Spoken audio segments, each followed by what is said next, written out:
Hello there. Welcome to A Big Dream, brought to you by Blueprints Africa. My name is Gaddafi, and I'm your host.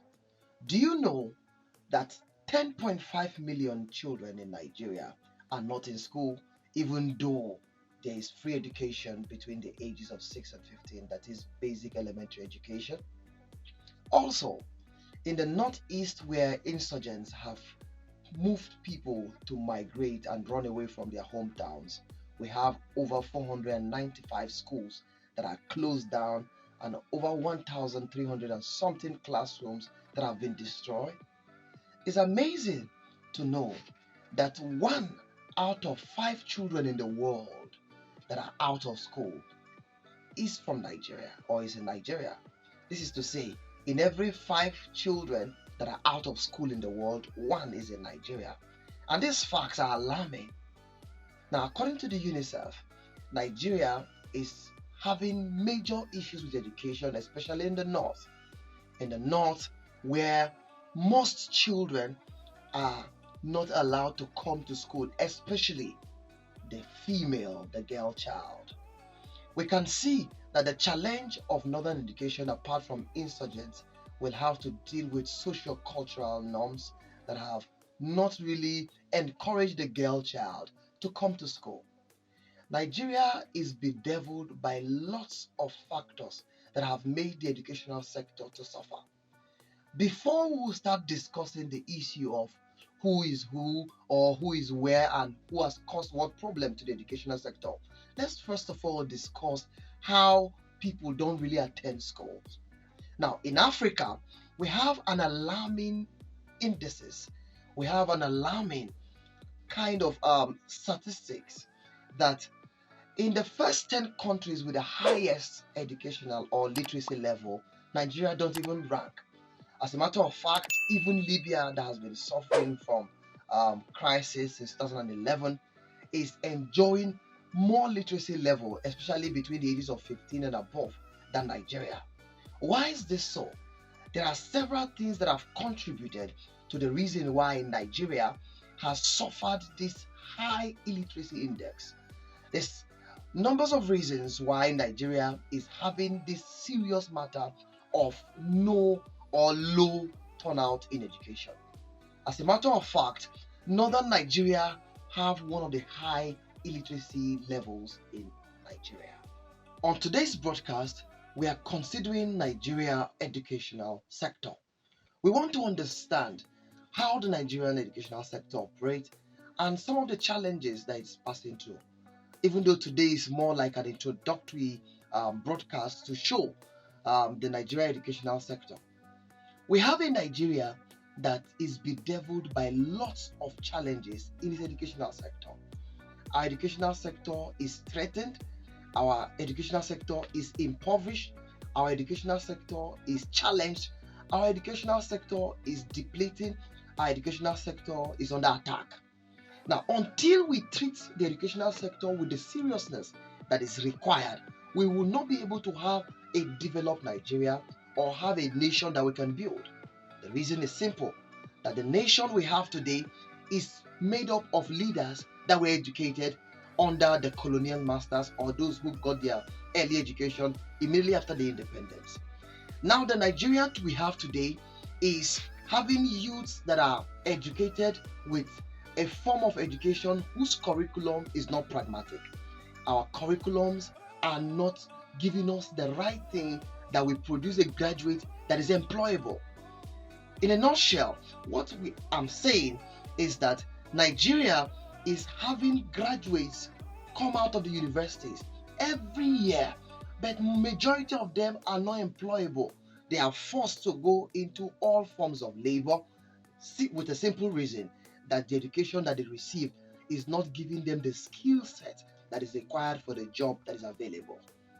Nigeria needs to tackle the matter of education. Let's take, for instance, that a young Nigerian that has passed through secondary school, sat for WAEC and passed his exams and decided to enroll to get an admission in the university. And we all know the system is you must register for JAM and sit for the exams and pass, and then admissions will be offered to you. But here's the challenge, that most Nigerian students register for JAM and pass the exams but are not offered admissions. It is painful to know that there are many students that passed the exams that are not offered admissions. Some even go an extra mile, that they passed the JAM, and the universities that decide to set an extra exam called the post-UTME exams for them, they still pass and they are not offered admission, making Nigeria to be a place that is more of who you know and where you know to give you that which you desire. And that is not good for a developing nation. It's also not good for a nation that wants to have a transformed sector. Now, in the other arm of students who register for this JAM is JAM offer admission to them, and then the institution of learning refuse to offer admission, thereby making them having an admission but not getting an institution. These are things that are wrong with the educational sector. You must remember that there was a time when the National Assembly sat down to see if they would make JAM last for 2 or 3 years before the students will go back to register the same exam. But that particular bill didn't go through, leaving it as this, that a Nigerian student that sat for exams, especially JAM, will keep on writing exam year in, year out for as long as he has not gotten admission or she has not gotten admission. Can you imagine a nation with multiple universities, with at least one university in the 36 states, is not able to give admission to the same youths in the public? Now, even for those who manage to get the admission, are crowded in the university lecture theaters. You get to a department and see 1,400 students, some 2,000, some 900. In some departments, you see multiple students with no public addressing system. The lecturer is forced to shout, the students are forced to hear the lecturer even when they cannot really hear him. Now, most of the exams that are being set are not really helping the students. I want to say that the education we have in Nigeria is not supplying us the right set of knowledge that Nigeria and the labor industry require. We must know that in as much as we want people to go to the university, in as much as we want to enroll students, we must take their knowledge system, or we must take their understanding very serious.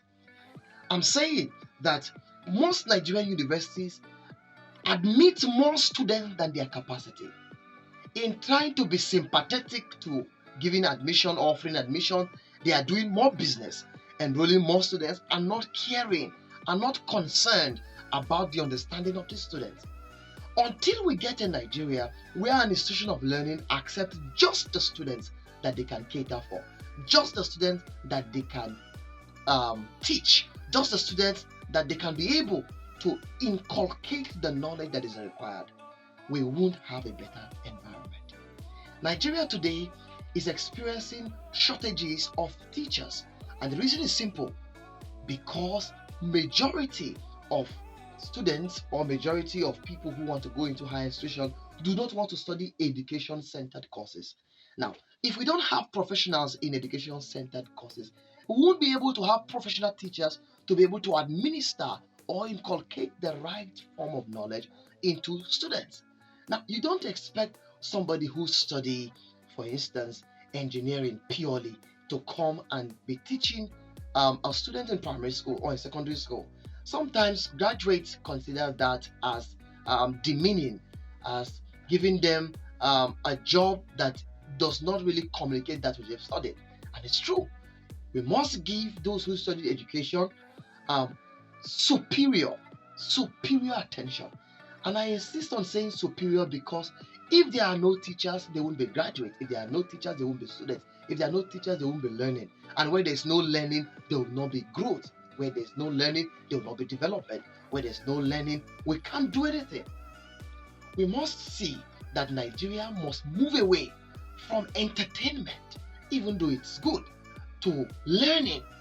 There are many nations in the world that have done well in education. For instance, Libya, like we discussed in Africa, even though it's a is experiencing crisis, but they've done well in their education. Botswana, Tanzania, Zimbabwe, Seychelles. And in the world, we can talk about nations like Finland that have a better educational sector. Now, I'm not saying we should copy them. I'm saying that we should have an educational sector that will service the Nigerian youth, that will service the Nigerian student. I'm saying that we have very funny things in Nigeria. I'll give you an instance. The Big Brother Nigeria that we experience today, or that is already ongoing, the winner is going to take home 100 million, a car, and a house, and with other contracts. But the first class graduate from a Nigerian university is not even guaranteed or even sure that he's going to get a job. He's out there wandering the street looking for a job. Even those who manage to school in Nigeria, to look for admissions in Nigeria, to see how they study here in the country, graduate hoping for a job. But our elites and politicians that have sent their students, or their children rather, abroad to study, will bring them to Nigeria and take the jobs that the young Nigerian youth is expecting or is hoping for. Nigeria is passing through challenges in the educational sector, which is the reason why you and I must do something to see how we correct that. We must be able to contribute our quotas. And I'm speaking to the young Nigerian out there. Begin to come up with ideas that can help the educational sector. From lots of problems, lots of miseries, from poor funding to indiscipline to cultism to all forms of things that are attacking Nigeria. In conclusion, if we want to have a better Nigeria, we must focus on our educational sector. If we want to have a better Nigeria, we must produce better graduates. Graduates that are people who have been coached and trained not just in learning, but also in character. Graduates that will be ready to come out with their professional knowledge and also with moral standards, with character standards that can be able to move our nation from where it is to where it is going. Without this, we won't move anywhere. We continue experiencing in Nigeria where lots of problems are happening. We continue having in Nigeria where we lack people to put in place.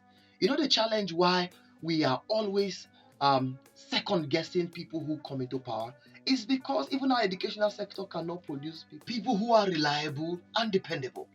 We must understand that Nigeria is the only nation we have got. There is no other place like home.